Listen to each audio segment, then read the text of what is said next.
Welcome, everyone, to Beauty and the Surgeon podcast. I'm Amy. I'm a nutritional therapy practitioner, and I'm joined today, as always, by my illustrious, no, I've used illustrious recently. But I am illustrious. My incredible co-host, Dr. Jason Yes. Martin. I'm all the eyes, all the nice I words. He's a board-certified plastic and reconstructive surgeon. Dr. Martin, how are you doing today? I'm doing very good. I love this episode. I love this topic. Episode 155 coming out on the 15th, so it has all the numerical sequences. It's lined up for a great episode. Yep. So if you are listening to this podcast and you'd like to watch us on YouTube, you can find us at Jason Martin MD. You can find all of our social media links here below. And we really do appreciate everyone for listening and subscribing, especially. We've definitely gotten some new subscribers recently, so leave us comments. You can also, I will beg for voicemails at the end again. Here we go again. It's just embarrassing. If you would like to, give us an idea for a future episode or have a question. Do you not have self-respect? I do not. Okay. Our voicemail number is 303-630-9038. Before we get into this podcast, I actually have something I didn't tell Dr. Martin about, and I just definitely did not tell Nils about it because we have this awesome thing. What did we get? Oh, more swag. Oh, nice. So, Element. see, Yeah. Here. it says give us salt, Give us all. and that is for Nils because I nominated Nils. Give that to Nils. Oh, here you go, Nils. That is for Nils. If you're watching the YouTube channel, I'm giving Nils a large box Yep. of Element. So We can't show you, Nils. You're not as pretty as we are. we love Element. We talk about it a lot on our podcast. It's an electrolyte mix, perfect blend of magnesium, potassium. Open it up, Nils. Can I open it? Yes. Nils is now And see, opening it the says box. on the inside of this. Did you the cut box, a hole in that box? It says because you give us salt, and Element reached out to us and said that we could nominate someone for this Give Us Salt award, somebody who's awesome and who Is it going to goes above autofocus and on that? beyond. Does that work that way? It's pretty close. Okay. Yeah, I got the water bottle. Here, put them up here. Yeah. There you go. The water bottle for Nils. And this cool little, and a card because you give us Card. salt. Yes. and then, it's like 2 boxes. Oh, Ooh. look at these. These are like, That's the they're like variety little pack. variety Yep. salty. Oh, Sarah's going to be jealous. Variety Element salt. is so smart. They just keep sending stuff and we just keep Sweet. putting it So out. like There you a go. Bunch, like 1, 2, 3, 4, 5, 6, 7, 8, 9, 10 of them? Oh my goodness. 10 packs. Yeah, so these probably have all the flavors in them, which are awesome. You'll get to try like the spicy ones. They have Oh, yeah, you told me. So the I'm not, habanero and the mango chill, like the mango. yeah, no, the mango's good. But I have to admit that I'm a lime person, but to make my marriage okay, I had to go to orange all the time.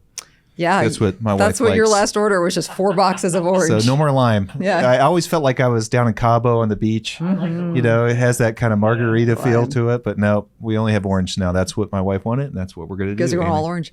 It's almost cold time of year. It's September here in the real lifetime of podcasting, and they have the chocolate and the chocolate mint. Oh, they're so tasty, like really, really good. So thank you so much, Nils, for all that you do. Yeah, we love you, Nils. Thank you so Yep. much. I saw the email and I was like, wonder who could that have been. Right? I didn't know they were sending the box to us, so I was super excited when it showed up. I was like, oh my gosh, it's Nils. Thank you so much. It's Nils Give Us Well, Salt. The email was kind of cryptic because it Oh. was just like, someone has nominated you. Something is coming for you. And that's like all it said. I was Yes. Like, what? Yeah, we nominate you for a lot of things. This is the only thing you won so far. Okay. Yeah, this is the Story of my life. Yeah. every year. We for- nominated you for producer of the year. That did not work out. Yeah. No. Well, we need to include Nils. So every year, we will get to the podcast. Yeah. For everyone who wants to know everything you need about facelifts, we will talk about that Which really is quickly. like one of my favorite topics. So Every When these year. open up, they're all about me. Like, Yeah. Right? Every year for our office holiday party, I give everybody a Martin Award. yeah, So maybe this year Nils is going to get a Martin. like a Dundee. Yeah. Mhm, it's like a Dundee. Yes. The Martin. Like Catherine got like the most like happy smile or the cheeriest greeter. Like Yeah. we got good Martins. So Nice. yes. You might get some this year, Nils. Wow. All right, So, let's get started. into it. So our topic today is actually a 2-parter. So we're doing a really, really deep dive into everything you need to know about facelifts. So this includes like neck lifts as well. The advice is kind of the same, but we're going to really break it down. Part 1, we're going to talk a lot about how to choose a surgeon if you're a candidate, get into pre-op, and then part 2, we're going to talk about the surgery itself and post-op and beyond. So if you are really interested in hearing part 2, definitely subscribe to our channel so you get notified when a new episode comes up. So Exactly. without further ado, Do you have to check notification? Is that one of the things you have to do? you I don't know. have to check the bell if you want to be notified. Okay. When new episodes come Yeah. Interesting. But just subscribing, it'll still show up in your feed. But if you Gotcha. want to be like notified the second it drops, you got to click that bell for notifications. So All right. Who knew? I guess everyone did but me. Okay. Let's start off like we do all of these episodes where we talk about procedures, about the statistics. So these are still from 2020. We've gotten there. The board is a little bit behind on getting the statistics from 2021, which will be the year that we're hopefully looking at soon. But in 2020, facelift numbers were down slightly. No surprise to anyone who remembers 2020. But overall, facelift is a very common procedure with, even in 2020, well over 200,000 facelifts. Which is a performed. lot for plastic surgery. And this is the plastic surgeon numbers. This doesn't take into account ENT surgeons and other people that do face and neck lifts. So. Yeah, this is just board certified plastic surgeons in this country. So if you look at the distribution between men and women, it is still very female dominant, which I think is unfortunate. Yeah, we talk a lot about facelifts for men in several episodes specifically.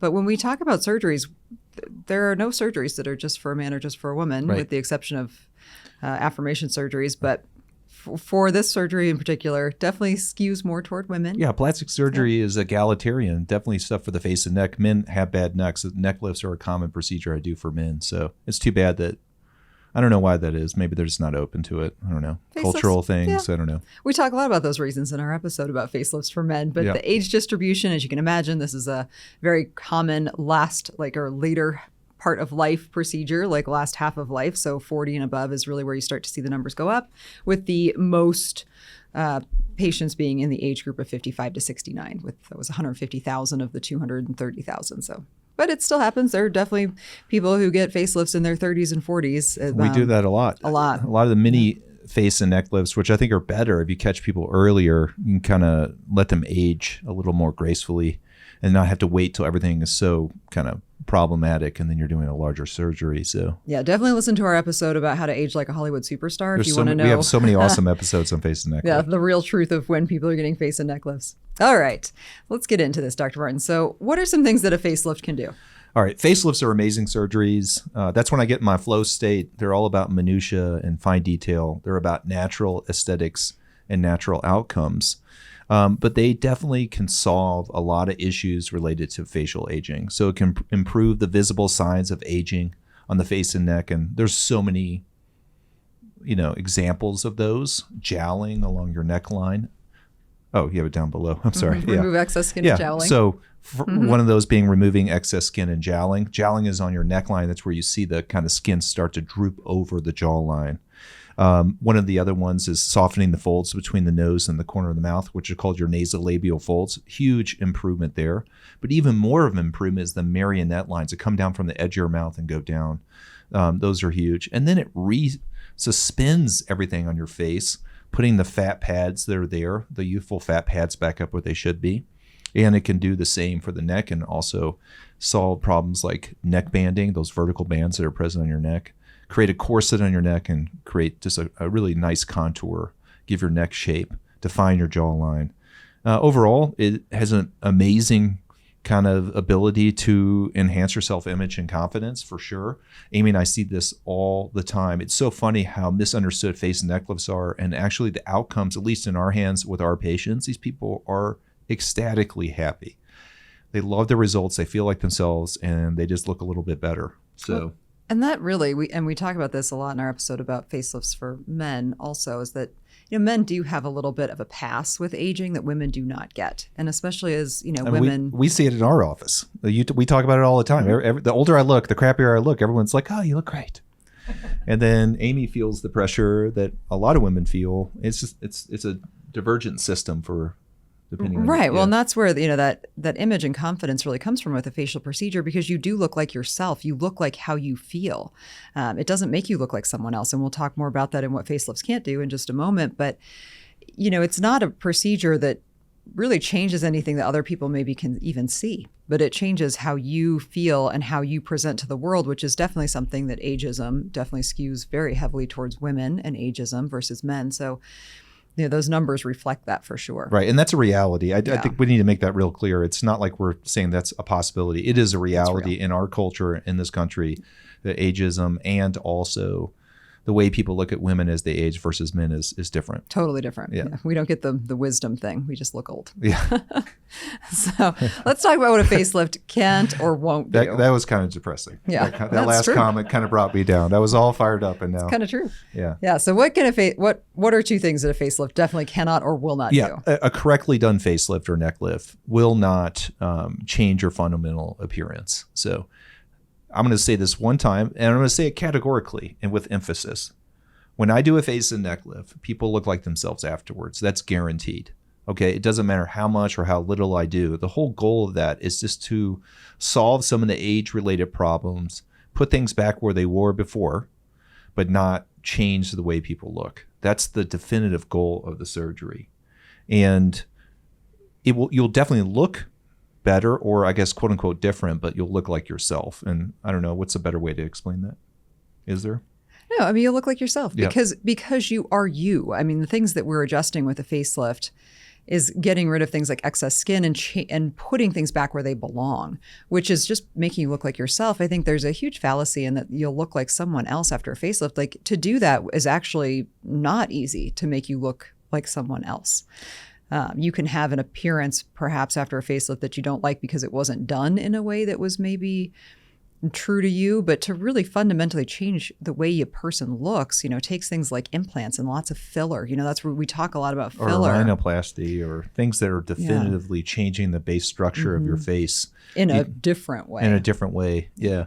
And the assumption is, and we'll talk about this, is that you would go to a proficient surgeon like our office, that you do face and neck lifts every week all the time, and that's what you do. That's your ethos. That's what your practice does. If you go to a place like that and you see their before and afters and you look at it, you can, I think, be very confident that you're not going to end up looking like something that you don't want. The opposite is true too. A lot of people come in and they have age-related changes, and this is makeup one. Okay, nasolabial folds, and they want all their nasolabial fold gone. They don't want any evidence of a fold that goes down from the edge of your nose down to the edge of your mouth. Well, that's not realistic either, right? Because then you would end up looking weird, because you would have to pull so hard to get rid of that nasolabial fold completely. Well, that's what filler does. That's Right. where people end up looking really weird with filler, because they chase things like that are not right. natural. So a big part of a facelift, it does a lot of things, but it can't do the things that some people want. Is the big part of a facelift is trying to find that Goldilocks area where you hit it in the middle, that natural kind of threshold where things look better but not different. And that takes experience, and it takes someone who is good at these surgeries. But if you find that area, then you're going to make everything better, but it's not going to go away completely. For example, the marionettes that come down from the edge of your mouth, the jowling, that usually you can get rid of completely. But some of these areas will just only be partially improved. And that's another thing I think that people think they're going to come in and all the wrinkles are going to be gone on their face. A facelift won't do that. Right. Also will not stop the aging process. Yeah. That's So. David Sinclair. We need some pill, some retroviral vector to go into your body and change your genetics. Facelifts don't do that. And this is true of, people ask how long a facelift lasts, and, very much how you've aged up until the point where you have your first facial procedure is somewhat indicative of how long your results will last. If you're having your first facelift at 35 because you have genuine need and have laxity, you can absolutely expect that it will not be your last facelift. So knowing that and understanding the gravity, aging, all of the fundamental factors that are affecting how you're aging up until this point will continue to not only persist, but in a lot of cases speed up. These things that cause the skin to not rejuvenate itself as well as we age each decade of life are going to speed up as we age, not slow down. Right. So you're not stopping aging. The other way to say that is that facelifts don't last forever. So in reality, you're not going to have this result that is going to be frozen in time and not change over time. I think you basically in one slide, Dr. Burton, have just used, you've used up my entire deck of slides. Don't care. So I'm going to keep on talking. Please keep listening. There is more to come. If you watch this enough or listen enough, you realize that all you do is jump on me for destroying the slides in the future. Yep. That's our shtick. So who is a good candidate for a facelift? Number one, which is always our first go-to, is healthy enough for surgery. And Amy, what are those things that kind of point to you being healthy enough for surgery? And I know we've talked about them before, but it's good to mention them again. Yeah, healthy enough for surgery is different for perhaps an elective procedure. So when we say healthy enough for surgery, we mean healthy enough for elective surgery. Yep. Obviously, if you have like appendicitis, they're not like, oh, are you a smoker? Like they're going to take your appendix out. Yeah. So when you're healthy enough for elective surgery, it means that you have no uncontrolled medical conditions, that anything that you are dealing with chronically is managed and well controlled by your provider. Diabetes, high blood pressure, we've talked about those before. There's a few others. If you come in and those are uncontrolled, then you're not going to be a candidate for this procedure. Yeah, or even like, I mean, there are a lot of people who have, perhaps like an unusual, like a heart murmur, right, that was diagnosed at birth. Like as long as you're, being monitored and tracked, you're fine. If you have even more rare conditions, we do see patients who have certain types of blood or bleeding disorders. Like even those things, as long as they're managed, does not preclude you from being a candidate for surgery. Definitely, you need to be a non-smoker.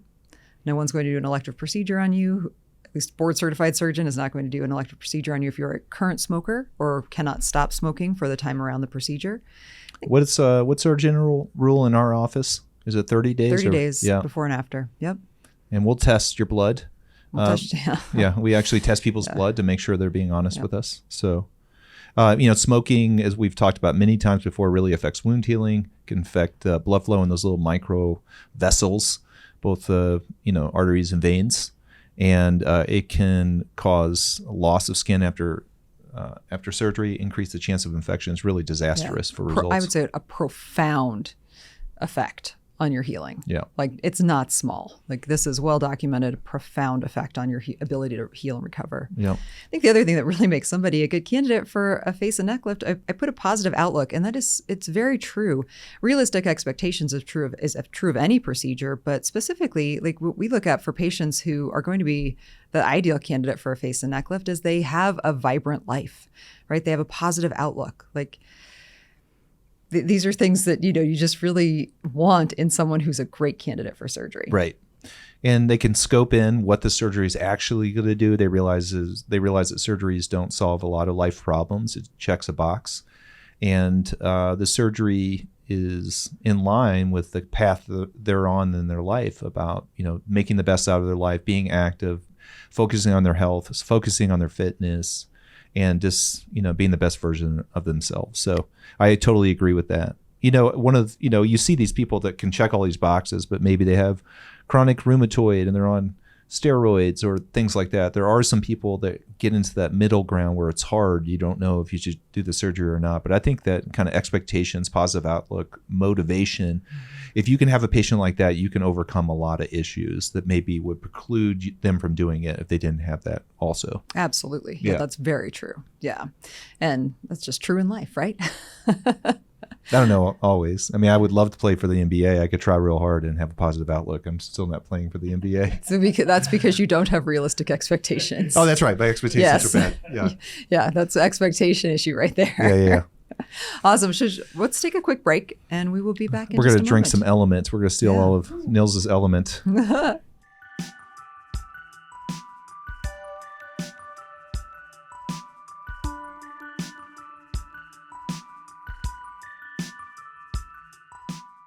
We're back with a positive outlook. Very positive. Yes, and realistic expectations. And just want everyone to know, I made the NBA during that intermission. Awesome. See, I knew you could do it. Yeah, I believed. I felt like I could do it. And Are you maybe the oldest member of the active roster on the NBA? That's very hurtful. It hurts my feelings.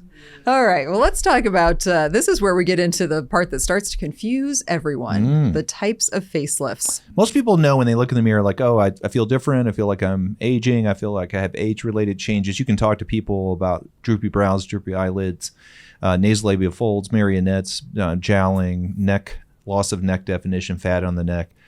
They understand that, but when it gets into the types of surgeries, no one understands. And then also the confusion of the internet and what people do for marketing. It's just a disaster.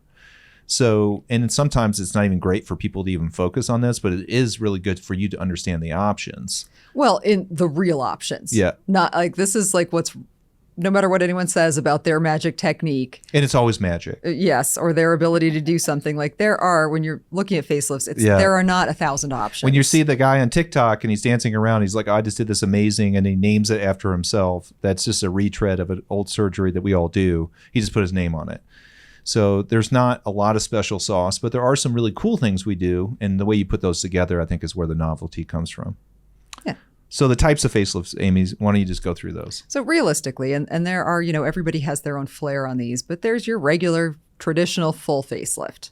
There's also a mini or a short incision facelift. I've also heard this called a minimum incision facelift. Like, okay.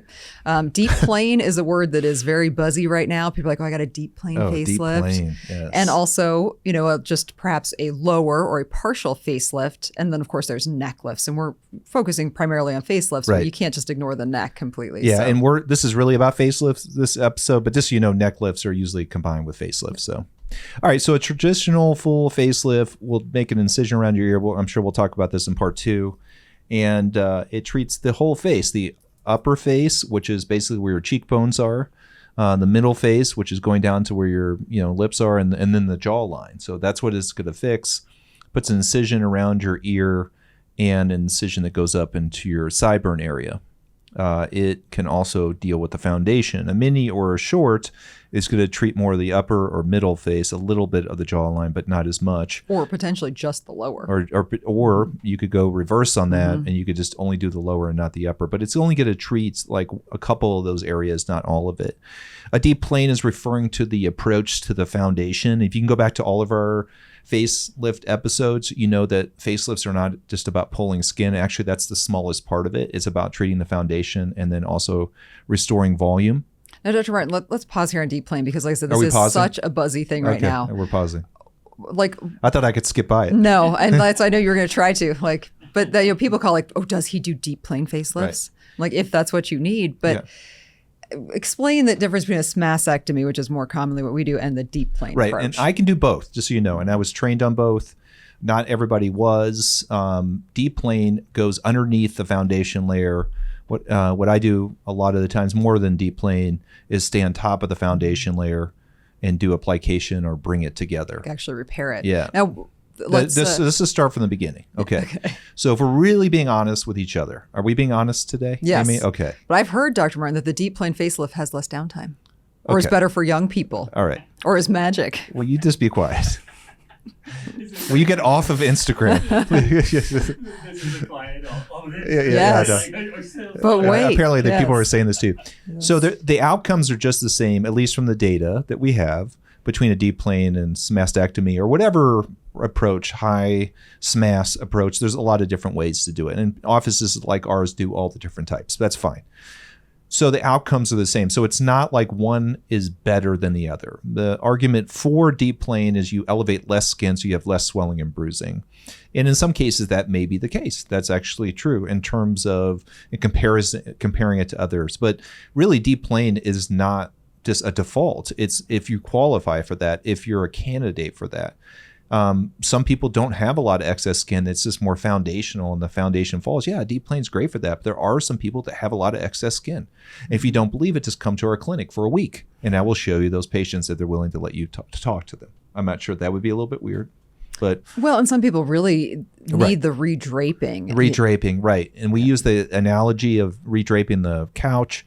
You're not pulling it tight. You're just kind of really with finesse redraping that skin back up. And there are people like that. So it depends on what your presentation is. That's why Amy and I want to pull our hair out when we have this conversation. So there is no one surgery to rule them all. There is no ring that rules everything with facelift surgery.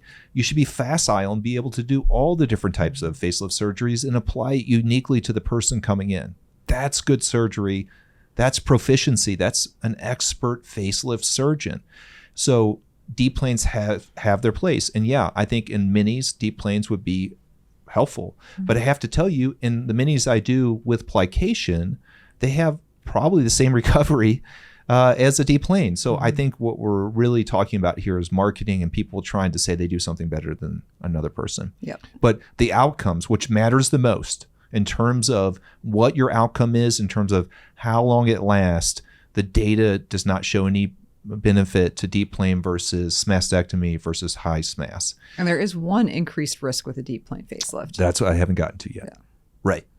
So everyone's like, okay, I want a deep plane, but the deep plane goes right on top of the facial nerves. And Amy, what do those facial nerves do? Innervate the face. Right. Make your face move So and feel. the last thing you would ever want, the most disastrous outcome from these procedures is a nerve injury to the nerves that feed the facial muscle. So you would look like you had a stroke. Like a palsy. Yeah, Yep. and that is terrible. I've seen a patient like that. Thank God it wasn't mine. And my heart broke for that patient, and I mean that. So it's not like you can just be cavalier and just demand a deep plane facelift, especially from someone who's not really comfortable with it. Or if you go to someone who only does deep plane, right? And maybe they're really proficient at it, right? And the nerve injury rate is really low, still that risk is higher than if someone's staying on top of this mass. And if you don't need a deep plane and you're asking for them to do a like quote unquote more risky procedure, why are you doing that? Because you saw that on the internet, you saw on Instagram, this guy says, this is all I do. It's all BS. You need the surgery you need. If you're going to do a deep plane, you have to go to an office like ours or an office that does these on a regular basis. And you need to let the surgeon decide, okay, what is really good for you. By the way, if you go into an office and all they do is deep plane, that's a problem too, right? They need to be facile with different types of approaches. So hopefully we put that to bed. Lower face and neck lift.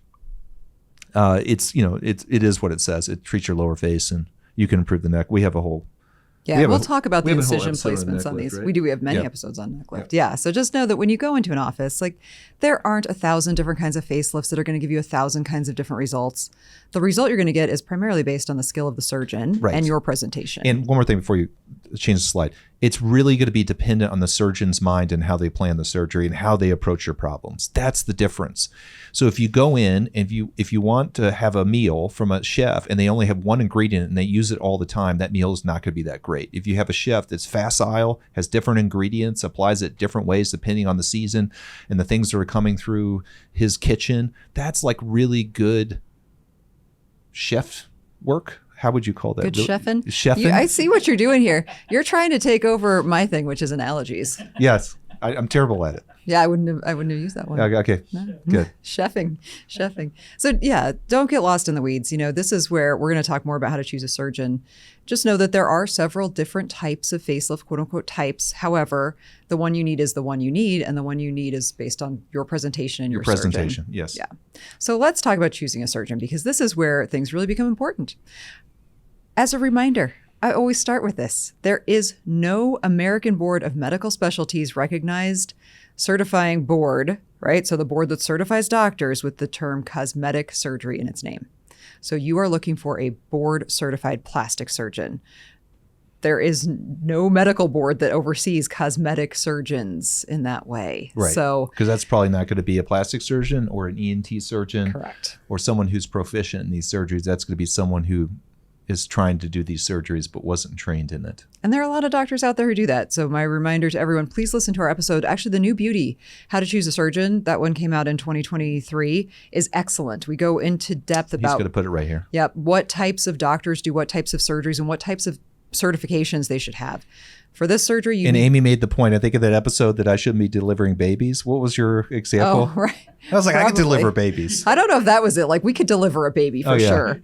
It was, yeah. I mean, you could I feel like I could do a anything. lot of surgical things. I think I could. Like knee surgery. Well, you were general I think I could surgery. do that. I could do it. I A could- total knee? You're going to do a total knee? Total knee is kind of hard. Yeah, I could total take knee. out a gallbladder. You I did, could- yeah, you're general surgery trained. Yeah. Yes.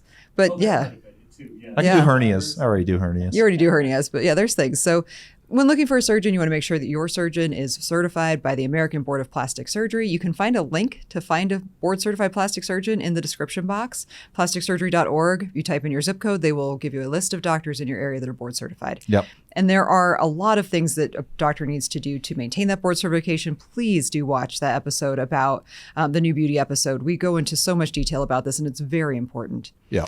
So what else is important?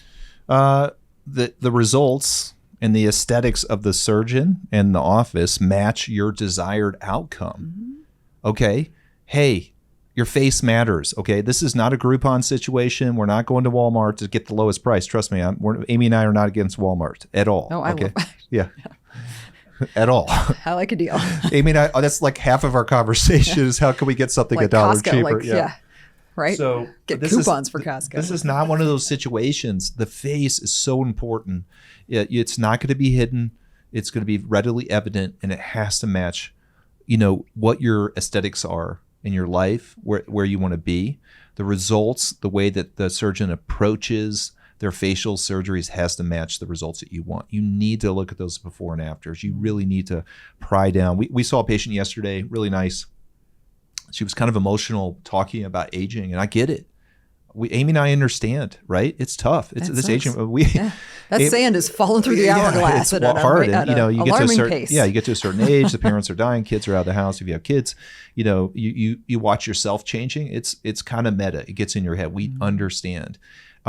And the patient was very, very concerned about looking different. And I told her, I said, good, thank you.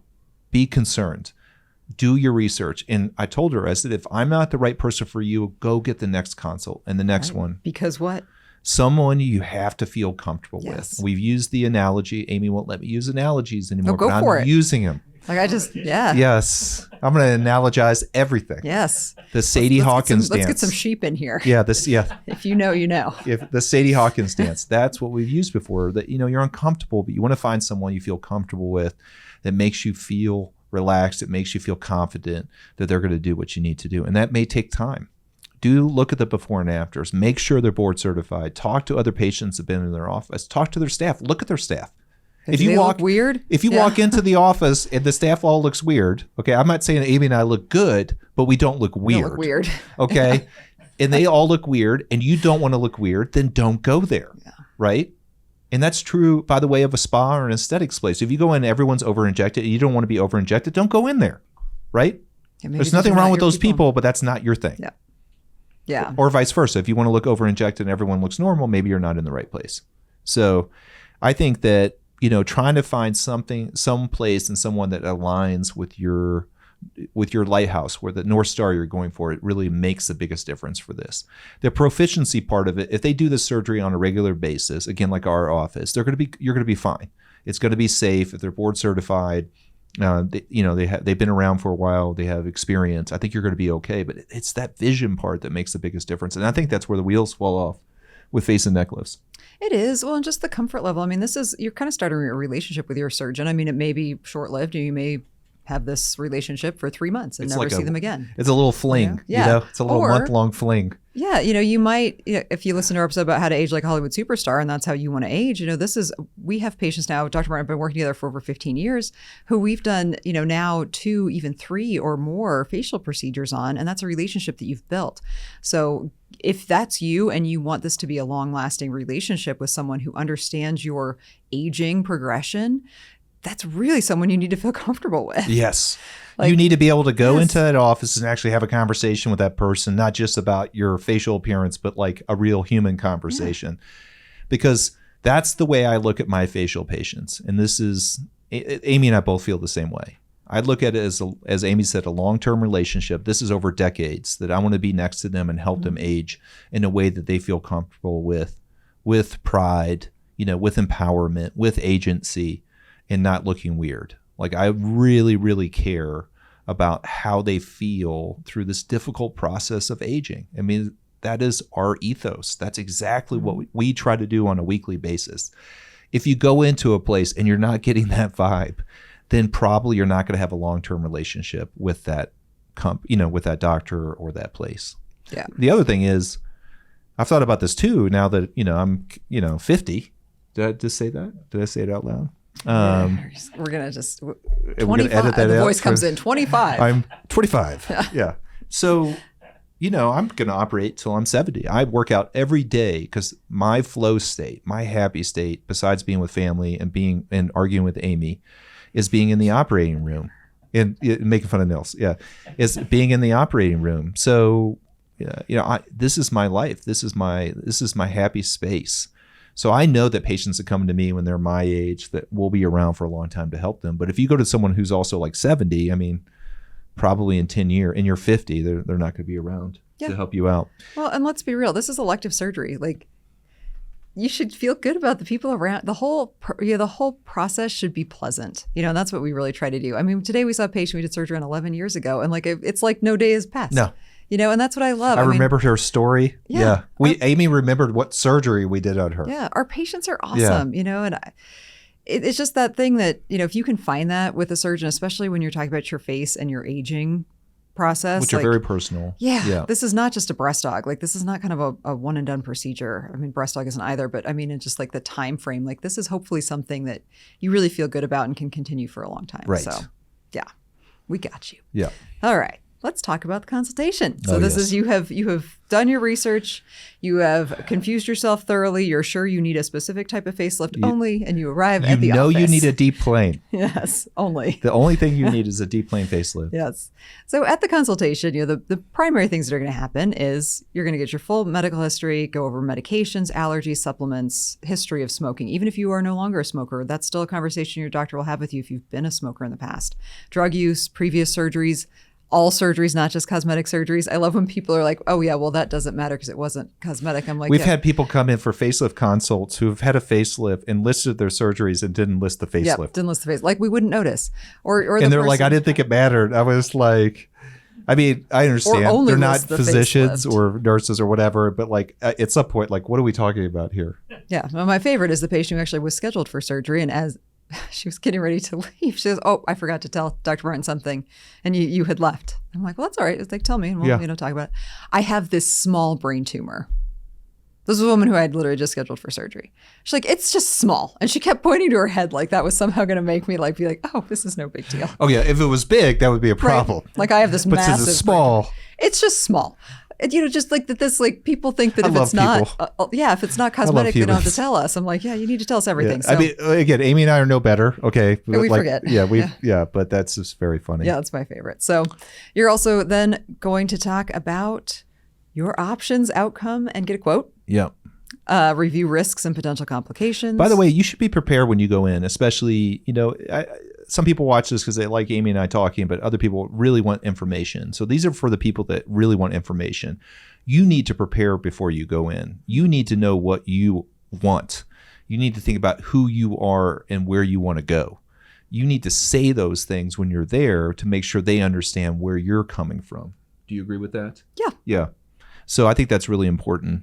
I mean, obvious things here, they're going to review the risk and complications with the surgery. They have to. Which we will talk about in detail in part 2. And hopefully they'll show you before and after photos specifically of people that look like you.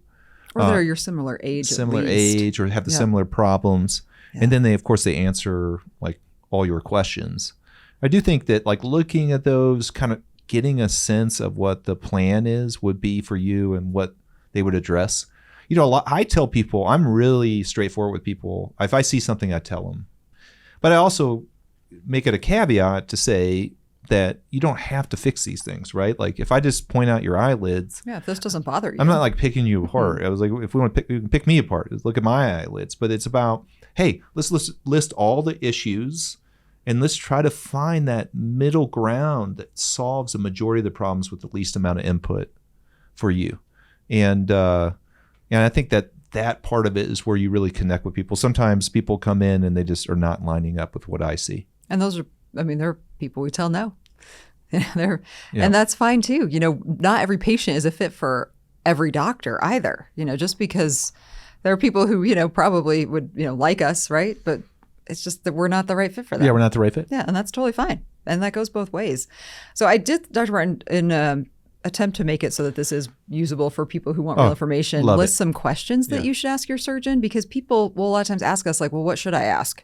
Is there any way that Nils can just pop up the question part? I'm sure you can. Okay. Yeah. Sure.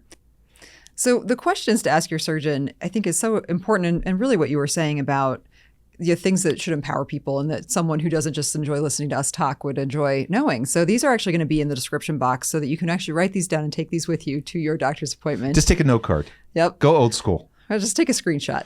So the number one question you should ask your surgeon is, are you certified by the American Board of Plastic Surgery? I say this, but I think you should already know this because you should have already looked them up on plasticsurgery.org and know that they are board certified. Right. But if you didn't do that, you could start the conversation out and say, I know that you are board certified by the American Board of Plastic Surgery. Right. Or just ask. You could be an affirmative statement. Yes. Like, I know this. Tell me more about that. So am I a good candidate for this procedure? This is a question that very few people ask, but is a very good question to ask. What surgical technique is recommended for me? The magic of the deep plane facelift. Yeah. Maybe they say deep plane. And maybe you're a good candidate. It could be. Mm-hmm. Yeah. Where and how will you perform my surgery? This is a very important question because not everyone performs surgery. Now, if you're a board certified plastic surgeon, you can only operate in accredited facilities. However, if you've gone the route of not going to a board certified plastic surgeon, they might be operating in a garage. Yeah, anywhere. Yeah. So find out where your surgery is going to be done and what type of facility that is. Dr. Ryan, how about you take this one? What are the risks and potential complications with a facelift? If you don't have those discussions with your surgeon, you're not having a full discussion. Mm-hmm. The risks with a facelift are not large if you go to a proficient surgeon, but the risks include nerve injury, bleeding. We're going to go deep into them in episode hematoma, 2. Those kind of things. You should have that discussion. And there are some medical background things or things with a patient that would increase risk with the surgery. Yeah, your risks may be slightly different than someone else's risks, and that's why it's important to ask that question. How are complications handled? This is yet another one that very few people ask. Good. Yeah. We have a whole episode where we talk about, I do this to Nils so often, but unexpected outcomes. And there are things that happen that no one wants to have happen, but we're all aware could be a complication. And how is that handled? Will your insurance cover that? There's good questions to ask there. This is my favorite of all of these questions because I think it's so important. And people ask it in kind of roundabout ways. Like they ask, how long will this last? But how can I expect my face to age over time? And what changes can I expect after the surgery is done over time? That's like a really, really good question. And we don't get asked that very often. No. You're going to age at the same rate that you've been aging. And by the way, this is actually a really good question because if you ask that question and the surgeon looks back at you and says, this is going to last forever, I'm going to kick some ass, then they're just trying to sell you on something. If they respond to it and say, hey, this changes over time, this is probably the area you'll see some loosening at first, maybe along the neckline, you may see some loss of volume up here. We can do this in the future. These are some of the touch-up things I do in the future. That's a real conversation. Mm-hmm. Yeah, that they tell you the truth, that you're going to continue to age, I think is the key here. You're right. Or there are people who think that somehow their facelift expires and all of a sudden their aging will somehow change overnight and that all would the be a results huge just money go maker away. that I could put on my facelifts, expiration date 4 years, you have to come right back. Right. Then. That you oh my gosh, it's in Spaceballs, right? Sorry, 4 years. You want to pay me a little extra? We can give do you 5 back years. your old nose. We're gonna give her back her old nose. Yeah, that there's a. You always go to Spaceballs. Yeah, I do. You do. That's so funny. It's just so esoteric. I mean, it's good. Yep, we're going to give your daughter back her old nose. Yeah. Where did you get that? So yeah, those are great questions to ask. And, don't be afraid to ask. If your surgeon does not have time to answer these questions and no one in their office has time to answer any of your questions, well, then that may not be your perfect fit. Yeah, that's kind of a red flag. Yeah. All right. Let's talk about the pre-op appointment. Yes. So you have met your perfect surgeon. You got the warm fuzzies. I have more questions to ask your surgeon on this. He's doing your magical deep plane facelift the way you want it. It's all perfect. So what's going to happen at your pre-op appointment? So your pre-op appointment, they're going to take your pictures. Sometimes people ask, why are you taking so many pictures of me? Well, these are part of your medical record. It's not like we are taking them. I've had people ask me if Dr. Martin, if you look at their pictures in the OR. No, he's looking at your face in the OR. He doesn't need to look at a picture. There are people that do that. And there's people that draw on pictures, and I think it puts them in the right headspace. I find that ludicrous because I'm actually physically looking at you and I already know what I want to do. Yeah. But I do look at your pictures beforehand. I absolutely do. Yeah. Before surgery, to get my headspace right, to figure out what I'm going to do. And then when I see you right before surgery, I'm sure we'll talk about that, then I mark on you and I really figure out what I'm going to do. So it's like fine tuning my plan. Yeah. And these pictures are an important part of your medical history. They are, they're a document of how you looked. You need that. Yes. That's empowering for you. Well, and it's important for you. Yeah. Especially if you had issues, you have documentation there that shows what you were like. Yep. They'll review your health history again, go over all your medications again. Damn doctors. All of that. Yeah. We'll go over your surgeries again. We'll Always go over... asking me medical questions. I had one lady ask, she was like, why do you keep asking me about my medical history? Because I'm a doctor. It's like, okay. I'm going to do surgery on I'm you. I'm not even going to have this conversation with you. Yeah. Also, probably most doctors are going to give you either they'll draw your labs or they'll give you a request to go get your blood drawn, talk to you about an EKG, discuss perhaps your lab results and your EKG results. You'll sign consents. You'll do your final payments. Everybody got to get paid, get you prescriptions, review the time and date of your surgery, and again, answer any questions you have, which I have more of here. So these are also in the description box. Hold on. Nils is going to bring these up right here. There we go. So more questions. So these are great questions to ask at pre-op. This is where people I feel like we should pass these out to people just so they could have why can't we use note cards? Can we please use note cards? People don't use note cards Am I showing anymore. my age? Your Keep app. I always used note cards when I was in medical school. So a t-shirt. Make a t-shirt. Yeah. Hold on. But you have to like put it upside down so you can read it upside down. Yes. Yeah. So great questions to ask at your pre-op appointment. And this is where people tend to get almost like they're so excited. They're excited, nervous. Yes. And it's like deer in the headlights. And they're like, oh my gosh, I don't know what to ask. Yeah. So here's some suggestions about what you should ask. Where will I be taken after surgery? Will I stay the night? Just go to the PACU? Do I get to go home? Like, And how long will it take till I go home? When is my ride supposed to pick me up? all good questions. What medications will I be given at the hospital and or prescribed? This is where people are like, oh, by the way, I have 6 allergies that I didn't tell you about. Right. So these are important things to And then know. where are my medications going? Is it going to my pharmacy? Is it going somewhere else? Am I going to pick it up after surgery at the place? Right? Should I pick it up before? Yeah. Will I have dressings or bandages in place when I leave the hospital? Good question. When will they be removed? What will I look like right after surgery when I walk out through the waiting area into my car? Yeah. When will the drains and sutures be removed? Good question. Will I have drains? Yep. That's another question. When can I wash my face? When can I shower? Wash my hair? I love this with facelift patients. When I see them post-operatively, I'm like, you can take a shower today. They're like, and wash my hair. When I wash my hair, I'm like, today. Like, everything get wet? I'm like, yeah, everything get wet. Yeah. Yes. They always think that's a miracle if they can take a shower the first or second day after surgery. Yeah. I find that very funny. Yep. And that's for our patients. Remember that. This Yeah. is a question for your doctor. This is a big one that people don't always think about. When can I cut my hair or have my hair colored? When can I get my hair did? You know, every single time. Yep. My And roots. I was like, you're not going out. You could wait 2 weeks. Right. I have a wife. I know what it means to dye your hair. I know how important that is, but we could just like ixnay on the dyeing for a couple weeks. Yep. Well, it's something that people tend not to think about until it's a problem, which is like a week after surgery. And then you I start tell to them see they have the to gray wait roots. 3 more Yeah. weeks. Yeah. When can I return to normal activities? Exercise. When can I swim? Actually, I talked to a patient today about scuba diving. So yeah. God. So these are just a few basics. Add your own, but definitely take a look at these and I feel like you guys are punking me. it's real. I want a collage of 150 of those. The swimming? The swimming. It's just you going, ugh. No, the patient is like leaving to go on a. Like, I actually want to start swimming at my gym, and I refuse to just out of principle. Probably good for your. We talked about flexibility. Oh, Good I for need your to swim. flexibility. Yeah. Yeah. So those are some ideas of questions to ask at your consultation, some questions to ask at your pre-op appointment. Those are in the description box, so you can screenshot those or just pull up our YouTube video while you're at your doctor's office. They'll love that. Yes. They'll love that. Hey, excuse me, doctor, whoever your name is. I'm going to watch Dr. Martin and Amy, and then I'm going to ask you a question. Could you just sit there for a second? Listen to these That's questions. really good for the ego-filled people. Amy has this question for you. All right. So that was just the intro, right? So we talked about the statistics, Yep. age distribution, Yeah, who's a yeah. candidate, Yep. the types of facelifts. We also, By the way, we have all old episodes on most of these topics anyways. which we Keep have going. talked about Yeah. throughout. We also talked about what to expect at your consultation and what to expect at your pre-op appointment. In part 2, we're going to talk about specifically how the surgery is done, which is what everybody wants to know. Which I love. Yep. So it's going to be Dr. Martin heavy. Oh, episode 2 always is. I'm not going to overspeak, though. I'm going to let Amy speak. No. We're also going to talk about risks. We're going to talk about post-op and recovery.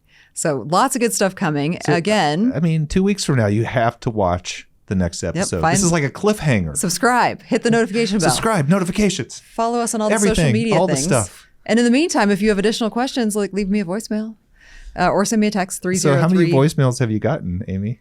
Recently, none. Oh, it's embarrassing. We're so successful in so many ways, but this voicemail is just really leaving us open for criticism. People just don't like talking. Yeah. Yeah. 303-630-9038. You can also text that number. So love hearing your questions, love hearing suggestions, and looking forward to talking more about facelifts in 2 weeks. Let's do it.